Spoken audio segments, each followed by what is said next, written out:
우리가 전문가라는 말을 들으면 기분이 참 좋아요. 그래서 누구라도 전문가 소리를 듣고 싶어 합니다. 어떤 분야의 전문가로 통하고 싶어 해요. 평창 동계올림픽이 시작이 됐는데 직전에 방송국들이 홍보를 하는데 자기네 쪽 방송을 더 많이 봐달라는 거죠. 그러면서 홍보하는 게 뭐였냐면 해설위원들이 어떠한 사람들이다 이렇게 선전을 하는 걸 봤어요. 더욱 전문적인 사람을 우리는 해설위원으로 모셨다.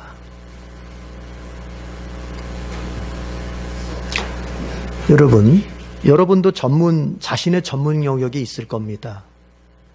가정에서 살림을 하는 사람을 가리켜서 전업주부라고 하죠. 전업주부라는 말은 다른 말이 아니고 살림의 전문가란 얘기예요. 그 사람의 전문 영역이 살림이에요. 살림이 쉬워 보여도 여간 지혜가 필요한 게 아니에요. 그렇죠? 예. 그래서 전문가예요. 그래서 전문가. 그런가 하면 직장에 다니시는 분들에게 직장은 바로 그 사람의 전문 영역입니다. 지금 이 자리에 있는 분들은 여러분의 숫자만큼이나 자신의 전문 그 분야가 있어요. 어떤 분은 마트에서 일하시는 분도 있고, 치과에서 일하시는 분도 있고, 구청에서, 학원에서, 또 어린이집에서 많아요. 내 전문 영역이에요. 자, 그런데 한번 생각해 봐요. 전문가가 된다고 하는 것은 어떤 사람이 된다는 것입니까? 전문가라고 하는 사람들은 도대체 뭘 할 줄 안다는 거예요? 우리가 누군가를 전문가라고 부를 때 그 사람에게서 기대되는 능력은 뭐예요?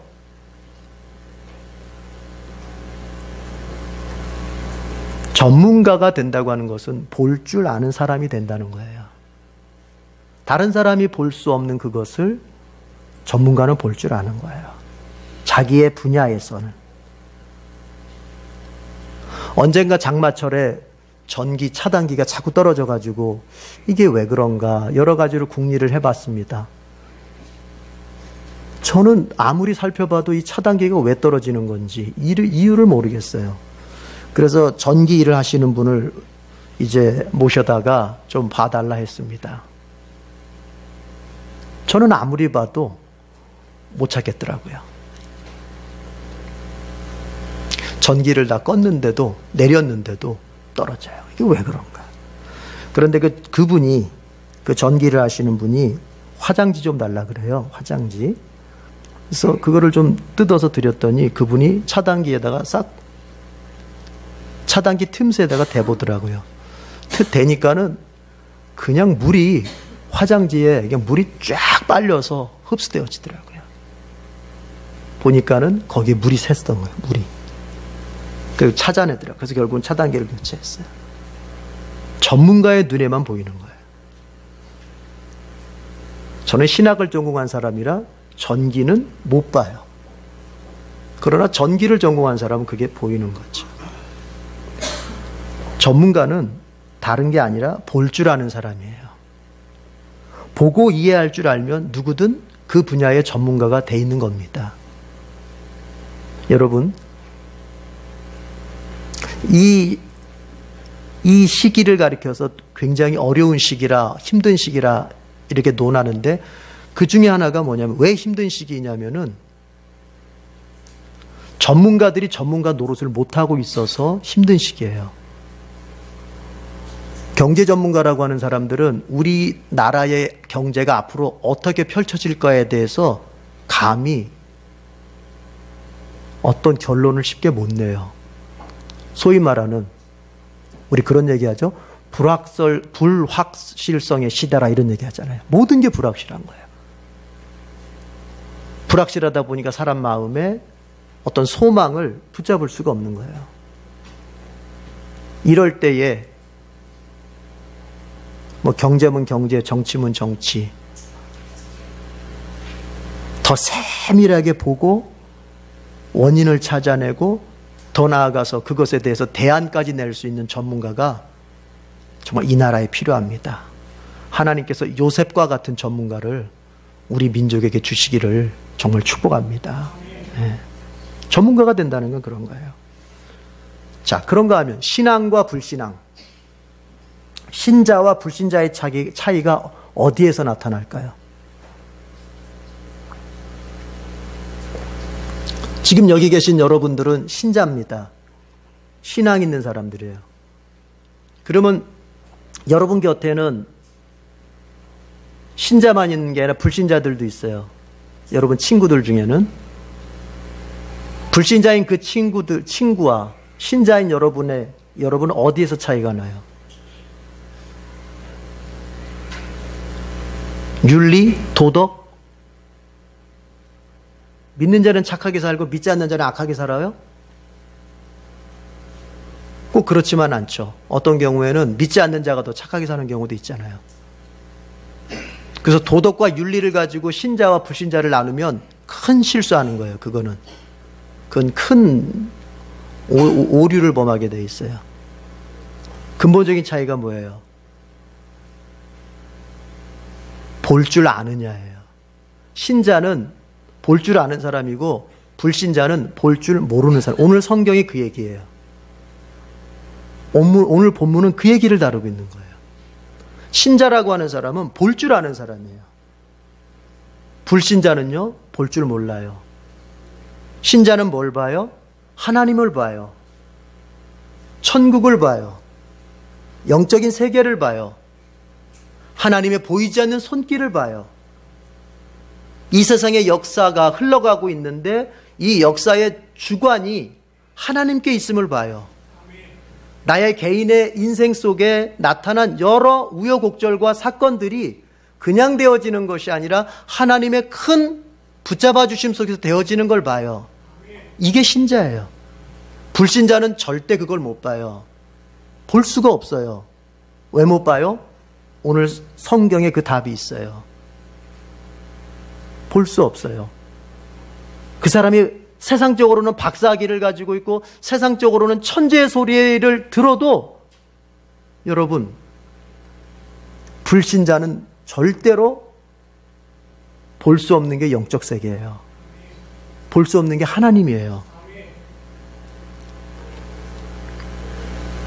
고린도 교회 내부에서 바울의 사도권을 거부하는 일부 교인들이 있었습니다. 야, 바울이 무슨 사도냐? 오늘날로 말하자면 바울이 무슨 목사냐? 무슨 그런 사람이 목사야? 이런 얘기예요. 아니, 바울은 12사도처럼 예수님 이 땅에 계시는 동안 예수님 생전에 예수님으로부터 직접 임명된 제자도 아니고, 또 바울은 그 12제자가 직접이나 간접으로 추천을 해준 그런 사람도 아닌데 왜 우리가 바울의 사도권을 인정해야 되느냐 하면서 반발을 일으킨 일부 교인들이 있었어요. 고린도 교회에. 고린도후서는 그들에게 자신의 사도권을 변호하는 것을 많이 이야기하는 성경이에요. 바울의 사도권을. 내가 왜 사도가 아니냐? 이런 거예요. 바울이 자신의 사도권을 주장하는 것은 나를 알아달라, 내 권위를 알아달라, 이게 아니에요. 바울의 사도권이 흔들리면 그가 전하는 복음이 흔들리는 거예요. 목사의 목회권이 흔들리면 그 목사가 전하는 말씀이 흔들려 버리는 거예요. 똑같은 거예요. 자, 고린도후서 3장에서는 바울이 그것을 해명을 합니다. 내가 왜 사도가 아니냐 하면서 해명을 하는데, 여러분, 바울이 참 겸손해요. 바울은 직접적으로 자신의 사도권을 주장할 수 있는 근거들을 말할 수 있었어요. 예를 들어서 바울은 사도행전 9장이나 22장에 보면은 예수님을 직접 만난 사람이에요.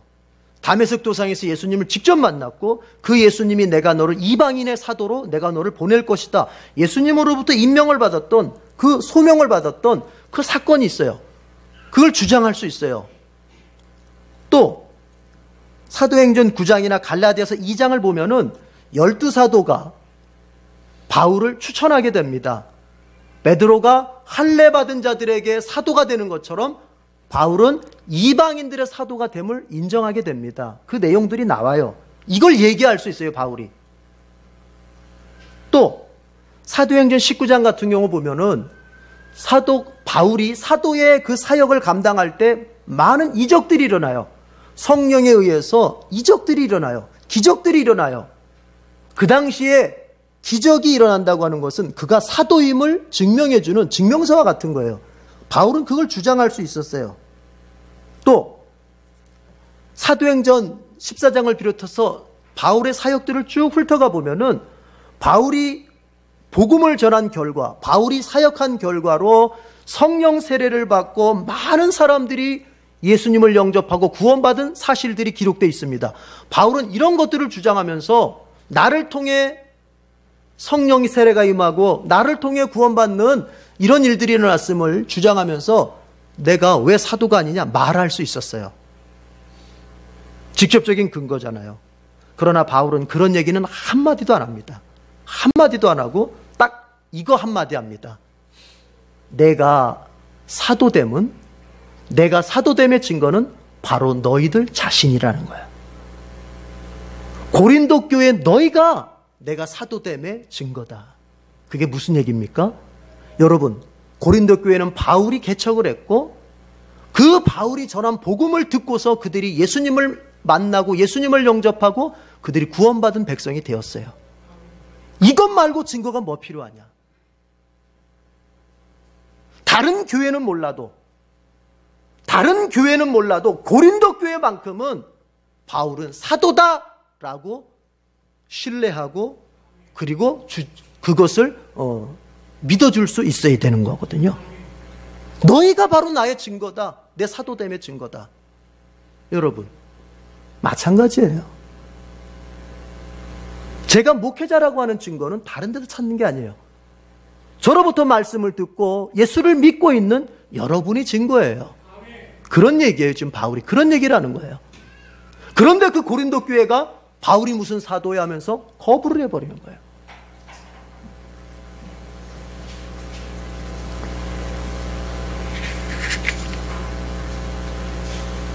앞에서 얘기했듯이 바울은 다른 증거가 뭐가 필요했냐? 내가 사도된 증거는 나의 복음을 듣고 내가 전한 말씀을 듣고 예수를 믿기 시작한 너희들, 열매인 너희가 내가 사도됨의 증거다, 이렇게 말을 하는데, 여러분 참 이게 사람이 못된 면이 있는 게 뭐냐면, 안 믿으려고 작정한 사람은요 아무리 그럴듯한 근거를 대도 또 다른 변명을 하면서 안 믿어요. 이게 사람이에요. 참.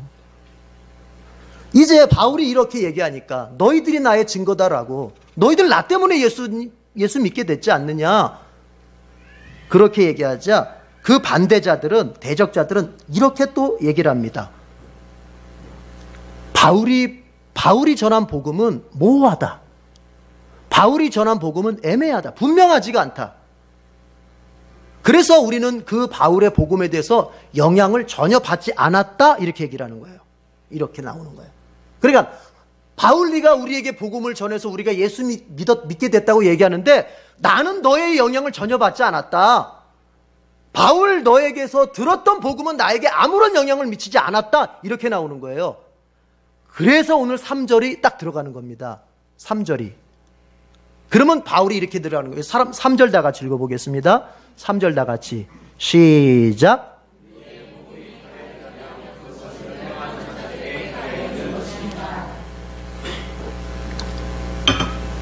이 3절을 근거로 해서 추론을 해보는 거예요.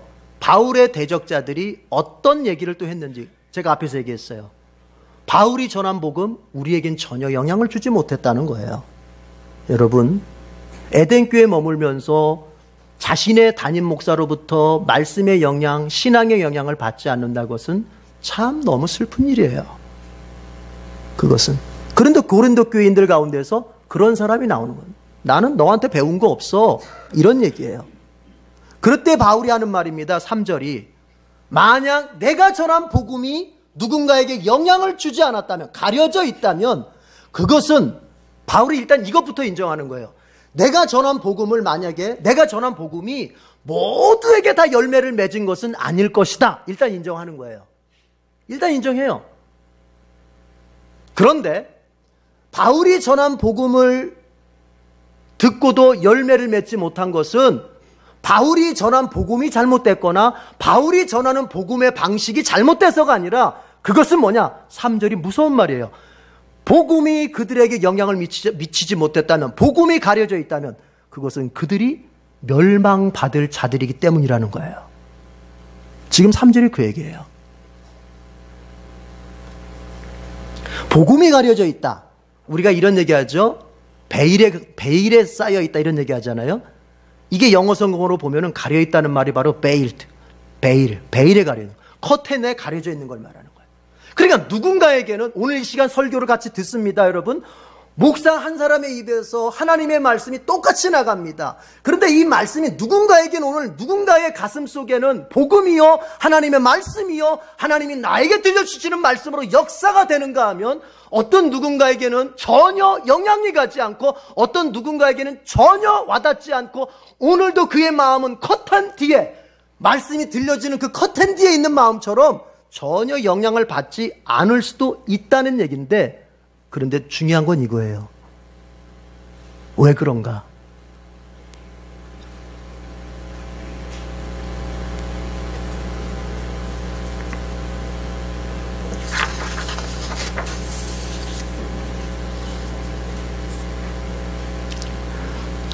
그래서 바울이 전한 복음을 듣고도 바울이 전한 복음을 거부하는 것은 그들은 멸망받기로 되어 있는 자들이기 때문이다.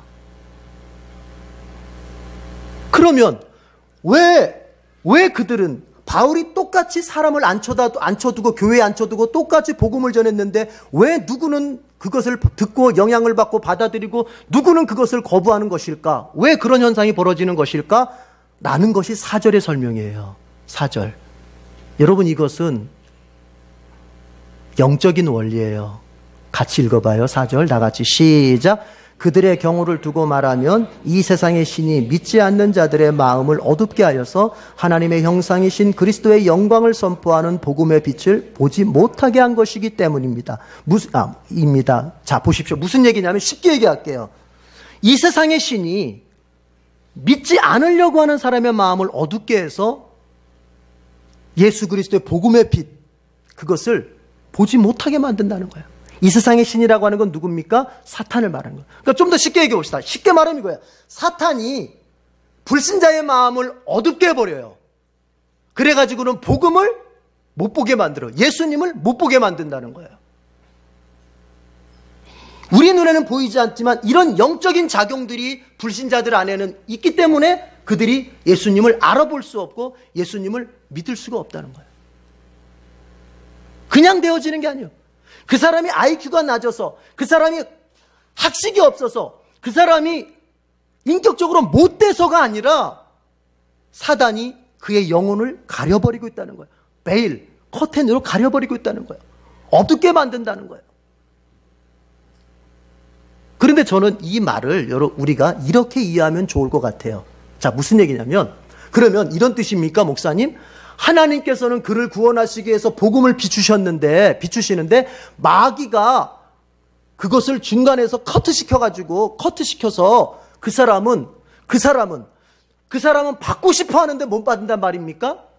그 사람은 복음을 받아들이고 싶은데 못 그 사람은 복음을 받아들이고 싶은데, 예수님을 받아들이고 싶은데 마귀가 막아서 못 받는단 말입니까? 여러분, 이 말을 그렇게 이해하면 안 돼요.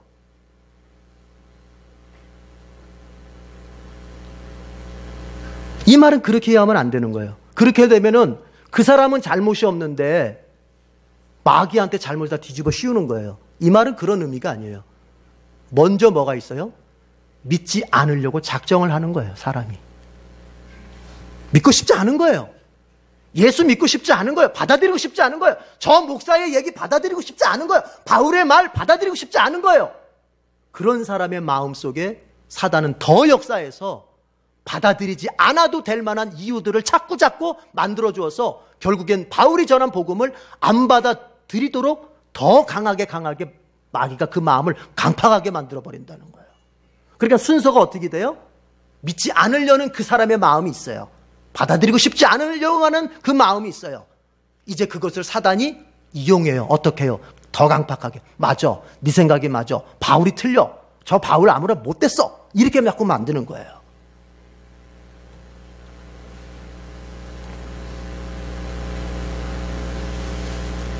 그런가 하면 어느 누군가는 복음을 받아들여. 예수님을 받아들여. 바울의 복음을 듣고 예수님을 받아들이고 이제 그 예수님과 함께 사는 인생을 살게 되는 사람도 있어요. 그러면 그것이 뭐냐? 왜 그렇게 되느냐? 왜 어느 누군가는 그렇게 받아들이게 되느냐? 여러분, 그 원리를 우리는 이제 6절에서 봅니다. 6절. 그러니까 4절과 반대되는 경우겠죠. 6절. 다 같이 읽어봅시다. 시작. 어둠 속에 빛이 비춰라 하고 말씀하신 하나님께서 우리의 마음속을 비추셔서 예수 그리스도의 얼굴에 나타난 하나님의 영광을 아는 지식의 빛을 우리에게 주셨습니다. 표현들이 좀 어렵지만 쉽게 설명해 드릴게요. 이런 얘기예요. 하나님께서 어떤 사람의 마음속에다가 빛을 비추셨다는 거예요. 어떤 빛? 하나님을 알 수 있는 지식의 빛, 하나님을 알 수 있는 계시의 빛. 자, 쉽게 하나님을 알 수 있는 그 빛을 비추셔서 그 사람 마음속에서 하나님을 알아보게 되고, 하나님 살아계시구나, 하나님 나를 사랑하시는구나, 하나님 나를 구원하시기 위해서 예수님 이 땅에 보내주셨구나, 이런 걸 받아들이게 된다는 거예요. 이걸 다른 성경들과 종합해서 얘기하자면은, 이걸 하나님이 어떻게 행하시냐면은, 하나님이 성령을 통해서 그 사람의 마음속에 내적인 조명을 하시는 거예요. 성령을 통해서 그의 마음속에 복음을 받아들일 수 있도록, 예수를 받아들일 수 있도록 그의 마음을 조명, 환히 비춰주시는 거예요. 칼빈은 그걸 갖다가 성령의 내적 조명이라 그렇게 말하는 거예요. 이게 있어야 구원받는 거거든요. 자, 그럼 이런 얘기입니다. 우리는 예수님을 다 영접한 사람들이에요. 아멘? 여러분은 예수님을 다 영접한 사람들이에요. 여러분 안에 하나님께서 성령을 통해서 하나님의 영광을 아는 지식의 빛을 다 비춰준 사람들이에요. 그래서 오늘 설교 제목에 있듯이 우리는 빛을 받은 사람들이에요. 이것이 얼마나 큰 복인 줄 아십니까? 이것이 얼마나 큰 은혜인 줄 아십니까? 여러분, 이건 돈으로도 살 수 없고 내 명예로도 살 수 없고 내 권력으로도 만들어낼 수 있는 게 아니에요.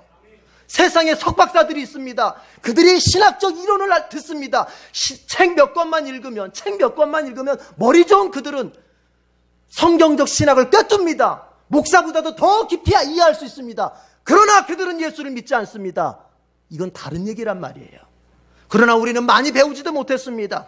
우리는 세상에 그 대단한 인물도 되지 못합니다. 그러나 우리는 무식한 목사가 전한 단순한 얘기, 예수께서 우리의 죄를 위해서 죽으셨다는 그 말만 듣고도 우리는 하나님을 알아보고 예수의 대속을 알아보고 예수의 십자가를 알아보고 천국에 있음을 알아보고 우리는 믿게 됩니다. 이게 복이란 말이에요. 바울이 그 얘기하는 거지. 여러분, 주님이 주신 복은 이 땅에 사는 동안은 다른 것과 비교할 때 그렇게 크게 가치가 없어 보일 수도 있어요, 사실. 왜냐하면 현실을 사는 우리에게는 오늘의 문제가 항상 더 크게 보이는 법이에요. 오늘의 떡의 문제, 오늘의 먹고 마시는 문제가 항상 크게 보이는 법이에요. 그렇기 때문에 내가 영생을 살고 내가 천국에 가고 그분께 죄를 용서받는 문제는 항상 작아 보일 수밖에 없어요. 그러나 신자가 어떤 사람입니까? 신자는 볼 줄 아는 사람이에요. 불신자들이 다 오늘의 문제, 오늘의 빵의 문제 앞에서 영적인 문제를 보지 못하거나 작게 보고 있을 때 믿음이 좋은 신자라고 하는 것은 아니다. 주님이 나에게 주신 구원, 주님이 나를 위해 예비하신 천국, 내가 내 생명을 누리게 될 영생, 이것이 더 큰 것이다. 이게 보이는 거란 말이에요. 어쨌든 저와 여러분은 빛을 받은 사람들. 축복합시다. 옆 사람 축복합시다. 당신과 저는 빛을 받은 사람들입니다. 무슨 빛이냐면요, 하나님을 아는 지식의 빛을 받았단 말이에요. 우린 복된 사람들. 한 번 더 합시다. 옆에 사람, 우리는 복된 사람들입니다. 정말 그렇습니다, 여러분. 이것의 진가를 모두가 인정하는 그날이 이젠 우리에게는 오는 거예요. 언제일까요? 여러분, 내가 죽음 앞에 서는 날 이 진가를 더 절실하게 경험하게 되는 거예요. 그래서 실존주의 철학자 칼 야스퍼스는 그런 말을 했어요. 인간은 한계 상황을 알고 살아야 된다. 한계 상황을. 그 한계 상황에 4가지 정도를 얘기했는데 첫 번째가 뭡니까? 죽음이라는 한계 상황을 알고 살아야 된다. 그렇습니다. 누가 주님이 주신 구원을 크게 볼 수 있을까? 누가 주님이 나를 위해 예비하신 천국을 크게 볼 수 있을까? 누가 예수 그리스도를 통해서 나에게 주신 죄사함과 영생을 크게 볼 수 있을까? 오늘 내가 건강하게 살고 있지만, 오늘 내가 2다리를 딛고 이곳저곳을 다니며 활발하게 살고 있지만, 내 육신의 생명 마지막 그날이 있다는 것을, 죽음의 날이 있다는 것을 명심하고 볼 줄 알고 기억할 줄 아는 사람이 볼 수 있는 거예요. 여러분, 벌써 1살 더 먹었잖아요. 세월 금방 갑니다.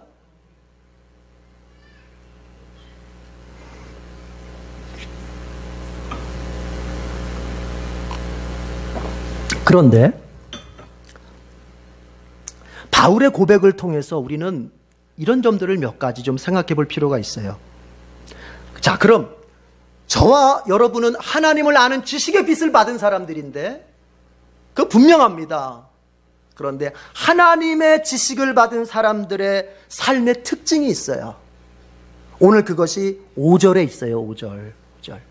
5절 다 같이 읽어봅시다. 하나님의 빛을, 지식의 빛을, 하나님을 알아볼 수 있는, 하나님의 영광을 알아볼 수 있는 지식의 빛을 받은 사람들 어떻게 사냐고요? 5절 다 같이 읽어봅니다. 시작. 우리는 우리 자신을 전하는 것이 아니라 예수 그리스도를 주님으로 선포합니다. 우리는 예수로 말미암아 우리 자신을 여러분의 종으로 내세웁니다. 3가지 말씀드리겠습니다. 첫 번째 뭐냐면, 불신자였던 나, 하나님을 알아볼 수 없고 영적 세계에 대해서 전혀 무지했던, 베일에 가려져 있던, 커튼으로 가려져 있던 나에게 하나님께서 성령을 통해서 영적인 눈을 열어주시고 하나님 알아볼 수 있도록, 영적 세계가 있다는 것을 알아볼 수 있도록 눈을 열어주셨을 때, 내가 그런 사람 됐을 때, 여러분, 그 사람이 제일 먼저 하게 되는 게 뭐냐면 예수님을 주님으로 고백하게 되는 거예요. 그러면 그 전에는 누가 주인이었어요? 누가 주님이었어요? 내가 나의 주님이었어요. 내가 나의 주인이었어요. 내 인생의 모든 주권이 나에게 있었어요. 고로 내 욕망이 곧 내 인생에 가는 방향이었어요.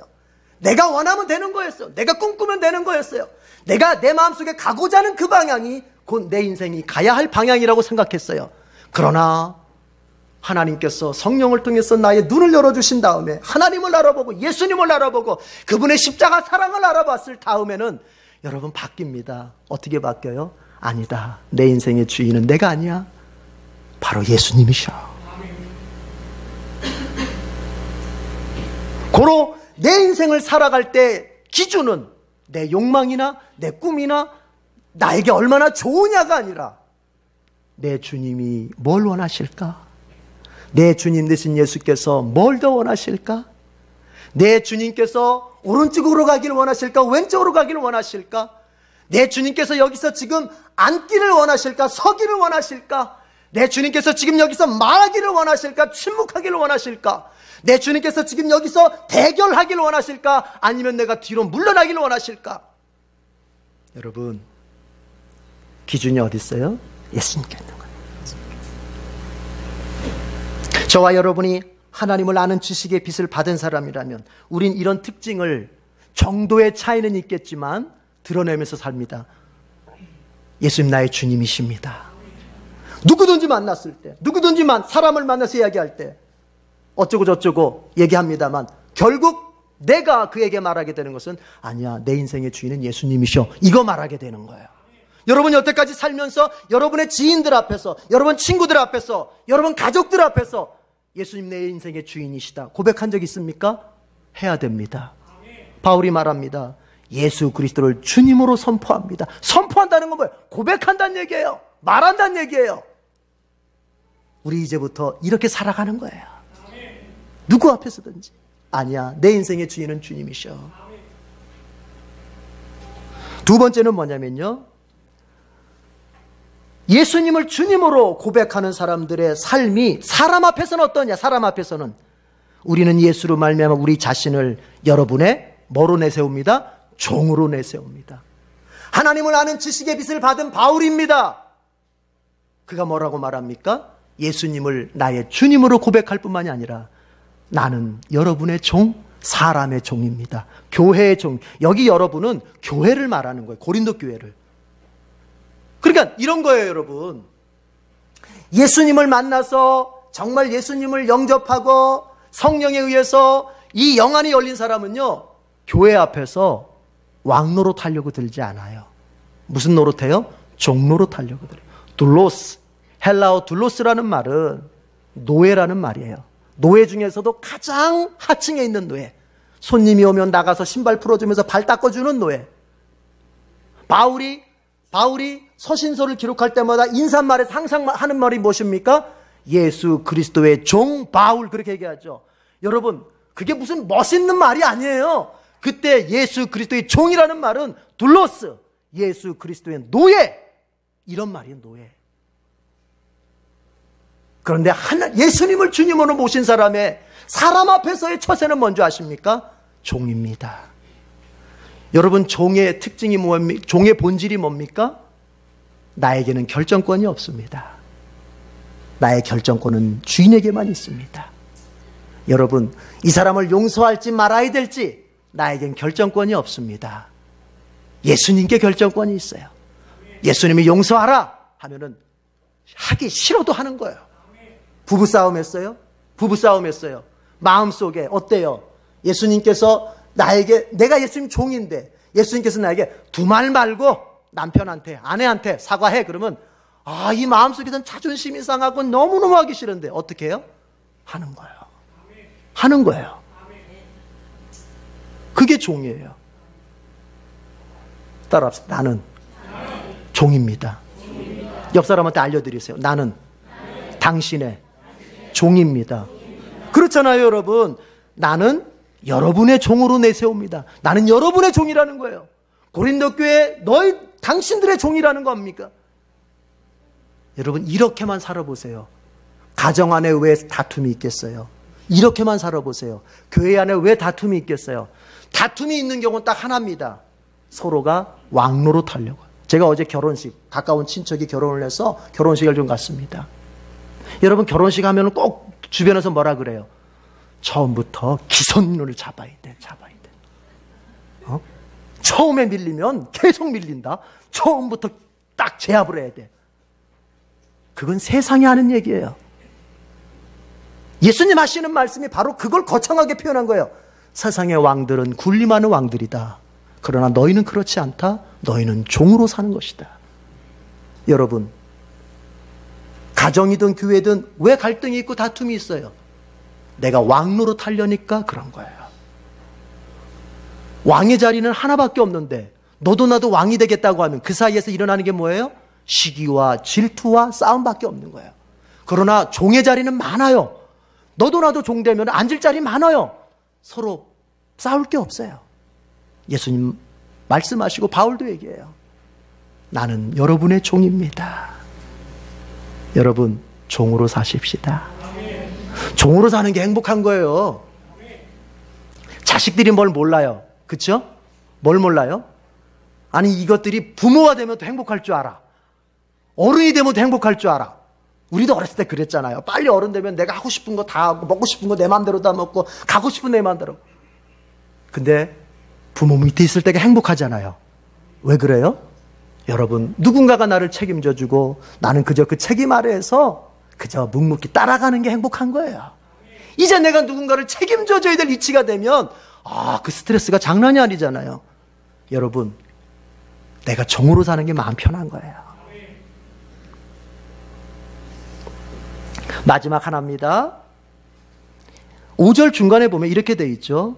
우리는 예수로 말미암아 우리 자신을 여러분의 종으로 내세웁니다. 여기 예수로 말미암아라는 말을 좀 주목하고 싶어요.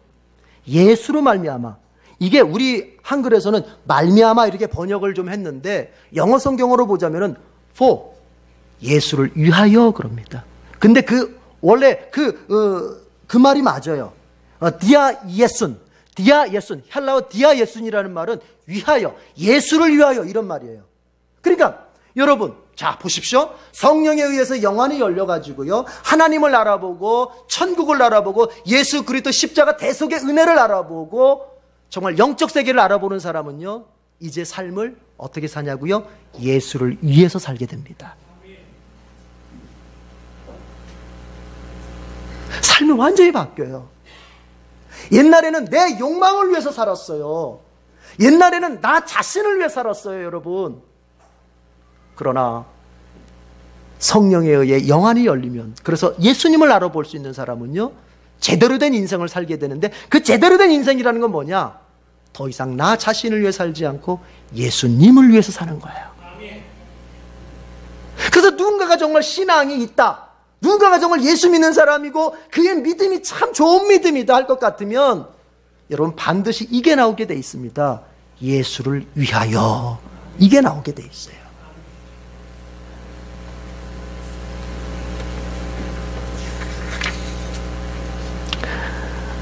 이 세 가지가 특징이에요. 예수님을 주님으로 섬기고, 내가 교회에서는 사람에게는 종로로 타고, 그리고 인생의 모든 것을 예수님을 위해서. 여러분 고정을 좀 잘 하십시다. 여러분 자식들 뭐 때문에 키우세요? 예수님을 위하여. 여러분 일 열심히 하시고 돈 버시는데 그럼 뭐 때문에 그렇게 하세요? 예수님을 위하여. 제가 제 귀가 잘못된 딱 두 사람만 지금 아멘을 하시는데 그런 거예요. 바뀌는 거예요. 인생의 좌표가 바뀌어버리는 거예요. 그런데 그러면 이렇게 내가 영안이 열려서 볼 수 있는 신자가 되면 이렇게 뭔가 의무만 생기는 것인가? 주님을 고백하고 종으로 살고 예수님을 위해서 하는 의무만 생기는 것인가? 그렇지 않습니다. 여러분 7절, 8절, 9절까지 읽어보죠. 7절, 8절, 9절. 잘 아시는 말씀이죠. 7절에서 9절까지 빠르게 읽어봅시다. 시작. 우리는 이 보물을 질그릇에 간직하고 있습니다. 이 엄청난 능력은 하나님에게서 나는 것이지 우리에게서 나는 것이 아닙니다. 우리는 사방으로 죄어들어도 움츠러들지 않으며, 답답한 일을 당해도 낙심하지 않으며, 박해를 당해도 버림받지 않으며, 거꾸로 들임을 당해도 망하지 않습니다. 따라합시다. 낙심하지 않습니다. 망하지 않습니다. 그런데요, 보세요. 흔들릴 수는 있고 힘들 수는 있어요. 7절에 보니까 이 보물을 질그릇에 간직했다 그래요. 이 보물이 뭘까요? 이 보물이 뭔지를 이해를 해야 돼. 이 보물. 이 보물이 예수님이라고 자꾸 말하고 싶은데, 그런데 이 문맥으로 자세히 읽어보면 그렇게 쉽게 판단할 수 있는 게 아니에요. 이 보물은 뭐냐? 앞에 있는 얘기예요. 하나님의 영광을 아는 지식의 빛을 하나님 우리에게 주셨잖아요. 자, 쉽게 해서 하나님을 아는 지식을 우리에게 주셨잖아요. 그거예요. 하나님을 알아볼 수 있는 그 지식을 우리 안에 가졌어요. 그래서 우리는 하나님을 알아요. 하나님을 그래서 믿고 따라가요. 이게 보물. 이런 보물은 다른 게 아닙니다. 하나님을 알아볼 수 있는 믿음입니다. 보물은 다른 게 아닙니다. 하나님을 알아볼 수 있는 지식입니다. 이게 어디 안에 있어요? 질그릇 안에 있어요. 보물은 보물인데 보물이 간직되어 있는 내 존재는 질그릇이에요. 여러분 질그릇은 뭐예요? 깨지기 쉬워요. 깨지기 쉽다고요. 이게 우리예요. 우리가 하나님을 알아보고 하나님 믿고 하나님 따라가지만 어때요? 매일매일의 삶에서 흔들리기 쉽고 깨지기 쉽고 넘어지기 쉬운 존재라는 게 우리예요. 이걸 말해주고 있어요.